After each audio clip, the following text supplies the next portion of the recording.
Yo, what's good, boys? It is Yap MMA. We are back with another video. Today, I'm going to be giving you guys my 3 favorite underdog picks for UFC 315. If you guys don't know what this series is, it's basically I give you my 3 favorite picks, my 3 favorite dog picks, going from my least confident to my most confident dog pick. Unfortunately, I didn't do it last week. I didn't like many of the dogs, but I am mad that I didn't because Rainer de Ritter cashed a bunch of people out. He cashed me out a little bit of money, but you know, I didn't make it last week. We're back this week. Pay-per-view UFC 315. I'm going to UFC 315, so it matters even more, boys. But we're going to get straight into it. Before we go ahead and get into it, hit the like button, hit the subscribe button. Let's start it off with the first underdog. So, boys, it's no surprise I am a Canadian. I'm a Canadian. I'll say I'm a Canadian. I gotta support the Canadians, and I am, maybe these picks are a little bit biased. Maybe the dog picks are a little bit biased, but I tried to keep it as unbiased as possible and give you my 3 favorite underdogs nonetheless. The first one being Brad Katona at plus 140, boys.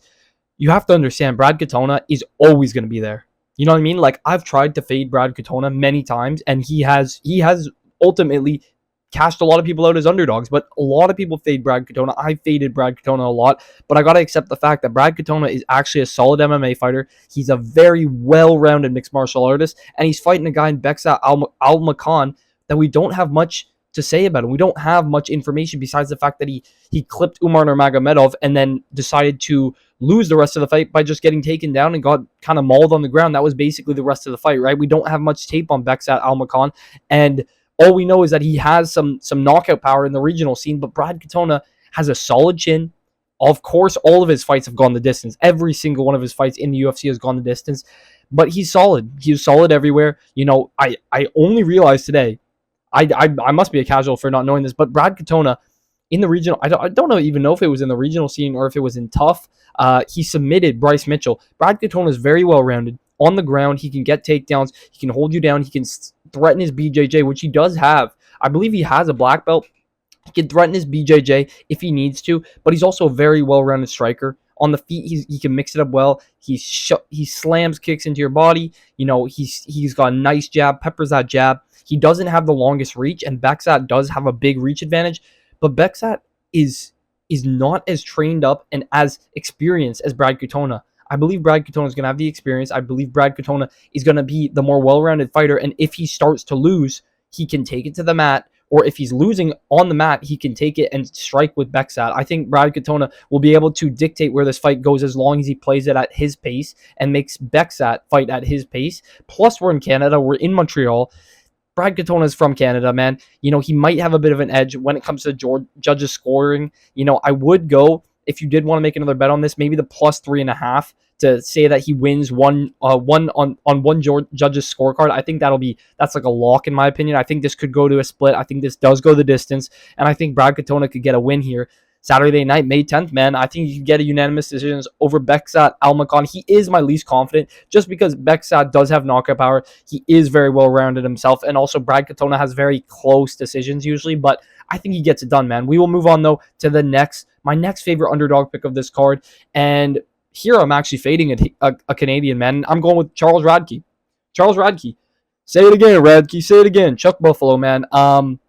Let's be honest, man. Charles Radke might be one of the most controversial fighters on the roster, for sure, without a doubt, man. And you know if he gets a win Saturday night, he's going to be cussing us out. He's going to be flipping us off, and it'll be fun. It'll be fun. But I think Charles Radke has all the firepower going into this fight. I just watched the press conference. It wasn't the press conference between the two of them, but it was just the press conference with, getting questions asked, the Q&A, whatever it is.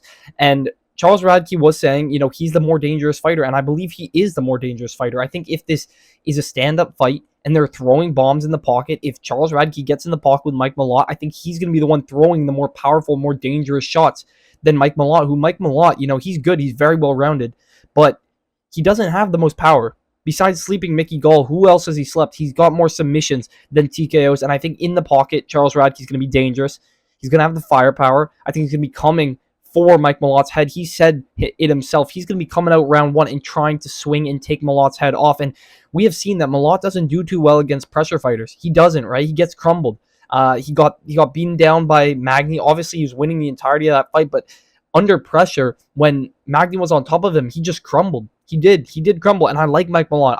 My pick is Mike Malott in this fight to win, but Charles Radke is a solid underdog, and you can't avoid the fact that if he lands a shot on Mike Malott, he could drop him, he could finish him on the ground. And Charles Radke, I was looking back, his takedown defense is pretty solid.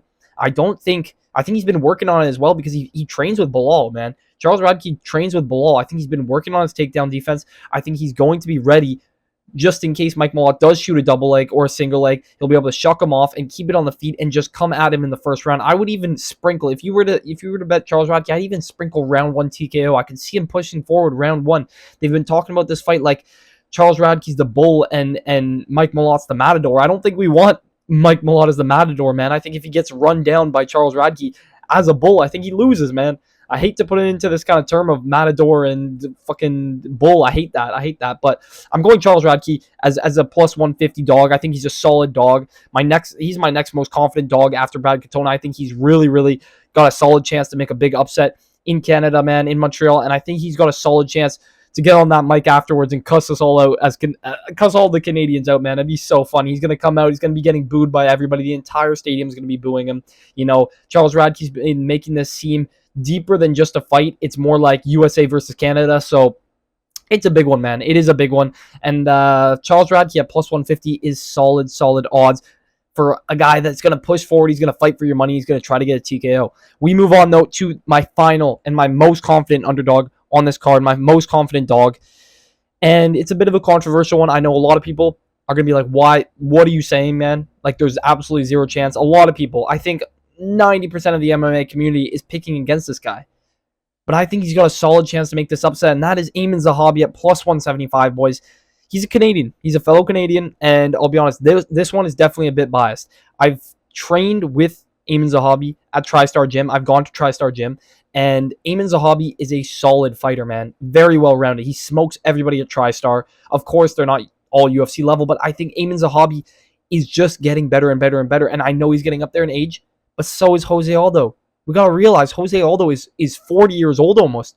He's disclosed at 38, but when he declared his age, he wasn't even sure that he was 30 or that he was whatever age he was, right? He wasn't even sure of it.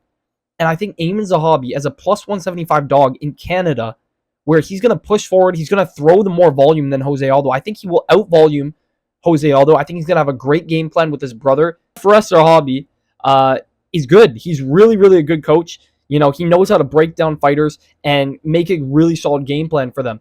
You know, he revitalized Rob Font's career. He tried to help Calvin Kattar. He's helped Amin Zahabi. Zahabi's on a 5-fight win streak now. You know, Zahabi's not the most powerful dude. He's not going to be knocking out Jose Aldo. I don't see Jose Aldo getting knocked out by Zahabi, but Zahabi will put the pressure on him. And we've seen Jose Aldo accept that position up against the fence way too often, man. And if that happens in this fight, Amin Zahabi's just going to win the fight. He will win the fight. And as much as people are going to be mad, you know, a lot of Canadians will root for Amin Zahabi, but most people want Jose Aldo to win because Jose Aldo is a legend and he shouldn't be fighting Amin Zahabi in the first place. But that's why I think Amin Zahabi is going to have less pressure on him. He's going to be able to put the gas forward towards Jose Aldo the entire fight. I think he's going to be on the gas the entire fight, coming at Jose Aldo and just peppering him with shots, even if they're not knockout blows. If they're just volume, clinch, volume, you know, clinching up, getting some shots up in the clinch, and just coming forward, I think he will win the fight, man. And at plus 175, come on, man. I think Amin Zahabi, this should be even money on them, honestly. Like, Jose Aldo is a legend. He is one of the best to do it of all time, for sure. Don't get me wrong, but it's also a matter of his age, you know, the amount of bad positions he's been accepted. Obviously, Bautista robbed him, but it's just, I think it could be another thing. He's in Canada, too. He could get robbed. Jose Aldo could get robbed again. And I'm going to go Amin Zahabi at plus 175 as my favorite underdog this weekend at UFC 315. But that's my entire list of underdogs, man, from my least confident to my most confident. If you guys did enjoy the video, hit the like button, hit the subscribe button, drop it down in the comments who your favorite underdog this weekend is, and I will catch you boys in the next one. See you.